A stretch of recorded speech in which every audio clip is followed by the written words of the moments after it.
இன்றைய தியானம். மெய்யாகவே அவர் நம்முடைய பாடுகளை ஏற்றுக்கொண்டு நம்முடைய துக்கங்களை சுமந்தார்.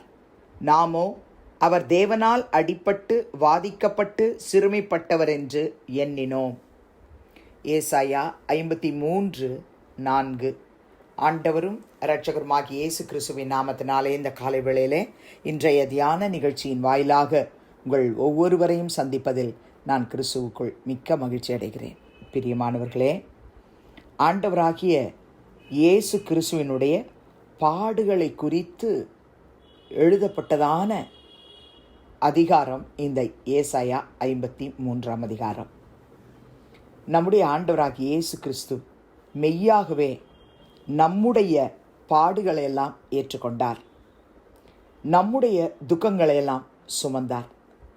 இந்த ஒரு வார்த்தையில் தான் நம்ம எல்லாரும் இன்னைக்கு பிழைச்சிருக்கிறோம். பிரியமானவர்களே, மெய்யாகவே என் இயேசு என்னுடைய பாடுகளை ஏற்றுக்கொண்டார்னு எத்தனை பேர் சொல்ல முடியும்? என்னுடைய பாடுகளை ஏற்றுக்கொண்டார், என்னுடைய துக்கங்களை எல்லாம் சுமந்தார். ஏற்றுக்கொண்டார், சுமந்தார் சொல்லிட்டு ஏசாயா எழுதுறார், நாமோ அவர் தேவனால் அடிபட்டு வாதிக்கப்பட்டு சிறுமைப்பட்டவர் என்று எண்ணினோம். கர்த்தருடைய பிள்ளைகளே, நமக்காக தான் அதெல்லாம் அவர் ஏற்றுக்கொண்டார்.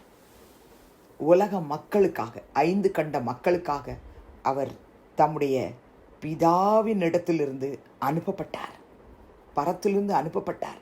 எனக்காக, உங்களுக்காக அவர் 33.5 வருஷம் பூமியில் வாழ்ந்து நமக்காகவே அந்த பாடுகளை அவர் ஏற்றுக்கொண்டார். நம்முடைய துக்கங்களை அவர் சுமந்தார், நமக்காக அடிக்கப்பட்டார், நமக்காகவே அவர் சிறுமைப்படுத்தப்பட்டார். அவரை எந்தெந்த விதத்தில் அவமானப்படுத்த முடியுமோ அவமானப்படுத்தினாங்க. பிரியமானவர்களே, தொடர்ந்து நீங்கள் 5-6 வசனத்தை இதே அதிகாரத்தில் வாசித்து பாருங்கள். நம்முடைய மீறுதல்களின் நிமித்தம் அவர் காயப்பட்டு நம்முடைய அக்கிரமங்களின் நிமித்தம் அவர் நொறுக்கப்பட்டார்.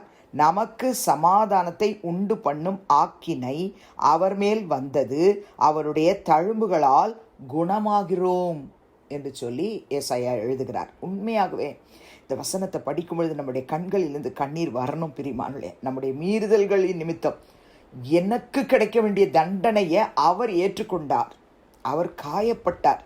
என்னுடைய அக்கிரமத்தின் நிமித்தம் அவர் தான் நொறுக்கப்பட்டார். நான் சாக வேண்டிய இடத்துல, நான் அடிக்கப்பட வேண்டிய இடத்துல, நான் நொறுக்கப்பட வேண்டிய இடத்துல என் இயேசு எனக்காக அடிபட்டார், நொறுக்கப்பட்டார்.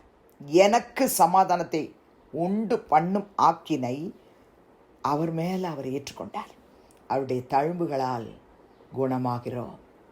இது நமக்குன்னு சொல்கிற இடத்துல எனக்காகத்தான் அப்பா, எனக்காகத்தான், எனக்காக, என் கணவருக்காக, என் பிள்ளைகளுக்காக, பெற்றோருக்காக, உடன்பிறப்புகளுக்காக, உற்றார் உறவினர்களுக்காக, எங்கள் பகுதியில் உள்ள மக்களுக்காக, ரட்சிக்கப்பட்ட மக்களுக்காக, ஆண்டவரே தேசம் முழுவதிலும் இருக்கிற எல்லா மக்களுக்காக நீர் ஏற்றுக்கொண்டீர். உங்கள் தழும்புகளால் நாங்கள் எல்லாரும் குணமாகிறோம் என்று சொல்லி இந்த வார்த்தையை வாசிக்கும் பொழுதே நம்ம கர்த்தருக்கு நன்றி சொல்லணும். பிரியமானவர்களே, தொடர்ந்து அடுத்த வசனம் 6ஆம் வசனத்தில் பாருங்க. நாம் எல்லாரும் ஆடுகளை போல வழி தப்பி திரிந்து அவன் தன் வழியிலே போனோம். கர்த்தரோ நம்ம எல்லாருடைய அக்கிரமத்தையும் அவர் மேல் விழப்பண்ணினார். பிதாவாகிய தேவன் தம்முடைய குமாரன் மேலேயே எல்லாத்தையும் விழப்பண்ணிட்டார். எதுக்காக?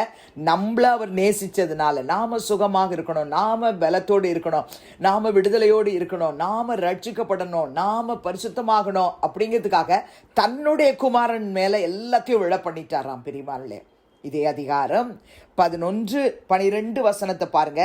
அவர் தமது ஆத்தும வருத்தத்தின் பலனை கண்டு திருப்தி ஆவார். என் தாசனாகிய நீதிபரர் தம்மை பற்றும் அறிவினால் அநேகரை நீதிமான்கள் ஆக்குவார். அவர்களுடைய அக்கிரமங்களை தாமே சுமந்து கொள்வார். அவர் தம்முடைய ஆத்துமாவை மரணத்தில் ஊற்றி அக்கிரமக்காரர்கள் ஒருவராக எண்ணப்பட்டு அநேகருடைய பாவத்தை தாமே சுமந்து அக்கிரமக்காரருக்காக வேண்டிக் கொண்டதன் நிமித்தம் அநேகரை அவருக்கு பங்காக கொடுப்பேன் என்று பிதாவாகிய தேவன் தம்முடைய குமாரனாகிய இயேசுவுக்காக தீர்க்க தரிசனமாய் முன் உரைக்கப்பட்டதைத்தான் இப்பொழுது நாம் வாசித்தோம். அவருடைய பாடுகளினால், மரணத்தினால் பிதாவாகிய தேவன் இந்த உலகத்திலே அநேக பிள்ளைகளை அவருக்கு பங்காக கொடுப்பேன் என்று வாக்கு கொடுத்தார், கொடுத்து விட்டார். பலவான்களை அவர் தமக்கு கொள்ளையாக பங்கிட்டு கொள்வார். இந்த வார்த்தையை வாசிக்கிற என் அன்பு சகோதர சகோதரிகளே, எனக்காக உங்களுக்காக தம்முடைய குமாரனையே அவர் பலியாக ஒப்பு கொடுத்துட்டார். பிரியமானவர்களே, ஒப்பு கொடுத்ததனுடைய விளைவு என்ன? அப்போஸ்தலனாகிய பவுல் கலாத்தியர் 3:13 சொல்லப்பட்ட வார்த்தையின்படி சாபத்துக்கு நம்மளை நீங்களாக்கி மீட்டு கொண்டார். அந்த வசனத்தை படிச்சுட்டு நம்ம ஜெபிப்போம். மரத்திலே தூக்கப்பட்ட எவனும் சபிக்கப்பட்டவன் என்று எழுதியிருக்கிறபடி கிறிஸ்து நமக்காக சாபமாகி நியாயப்பிரமாணத்தின் சாபத்திற்கு நம்மை நீங்களாக்கி மீட்டு கொண்டார். பிரியமானவர்களே, என் குடும்பத்தில் சாபம் இருக்குன்னு சொல்கிறீங்களா? சாபத்துக்கு நீங்களாக்கி மீட்டு கொள்ளும்படி தான் அவர் சிலுவையிலே நமக்காக தொங்கினார். ஜெபிக்கலாமா? பரலோக பிதாவே, இயேசுவின் நாமத்தில் சமூகத்துக்கு நாங்கள் வருகிறோம். அப்பா, ஏசாயா 53:4 இந்த வசனத்தை வாசித்து ஆண்டவரே, உம்முடைய பிள்ளைகளாக நாங்கள் எல்லாரும் ஆண்டவரே, எங்களுக்காக நீர் சிலுவையை சுமந்ததற்காக நன்றி சொல்லுகிறோம் ஆண்டவர். விசேஷமாக இந்த நாளிலே ஆண்டவரே அப்பா, மெய்யாகவே என் பாடுகளை நீர் ஏற்றுக்கொண்டதற்காக, மெய்யாகவே உங்களுடைய ஒவ்வொருவருடைய துக்கங்களை சுமந்ததற்காக ஆண்டவர் நாங்கள் உங்களுக்கு நன்றி சொல்கிறோம்ப்பா. இன்னமும் ஆண்டவரே, நாங்கள் உங்களுக்கு மனநோவாய், நாங்கள் அக்கிரமத்தினாலும் பாவத்தினாலும் உங்களை வேதனைப்படுத்தி கொண்டு வாழ்கிறவர்களாக இருப்போமானால் இன்று நாங்கள் ஒருமனப்பட்டு ஜெபிக்கிறோம். ஆண்டவரே, எங்களை மாற்றுங்கன்னு கேட்குறோம். ஆண்டவரே, எங்கள் குடும்பத்தில் உள்ளவர்கள் யாராகிலும் ஆண்டவரே இன்னமும் உங்களை சிலுவையில் அறையிறது போல பாவத்திலே, அக்கிரமத்திலே, உளையான சேற்றிலே, வேறு எந்த உமக்கு விருப்பமில்லாத அருவருப்பான பாவத்திலே சிக்கியிருந்தாலும் தயவு செய்து அவர்களை ரட்சியும், அவர்களை மீட்டுக்கொள்ளும் ஆண்டவரே. அவர்கள் கண்களை திறந்தருளும் அப்பா. மெய்யாகவே இந்த நாளிலே ஆண்டவர், தீராத வியாதினாலே நான் பாதிக்கப்பட்டிருக்கிறேன்னு சொல்லி யாராவது ஜெபிப்பாங்களாண்ணா? ஏசப்பா, இந்த 4ஆம் வசனத்தில் நீங்கள் சொன்னீங்களே, மெய்யாகவே நான் உன்னுடைய பாடுகளை ஏற்றுக்கொண்டேன், உன்னுடைய துக்கங்களை சுமந்தேன்னு எல்லா மக்களையும் கண்ணோக்கி பார்த்து வியாதி விக்கிரங்களுக்கு விலக்கி பலவீனத்திலிருந்து அவர்களை விடுதலையாக்கி ஆண்டவரே சாபத்துக்கு நீங்களாக்கி மீட்டுக்கொண்டு ஆசீர்வதிக்க வேண்டுமாய் ஜெபிக்கிறோம்.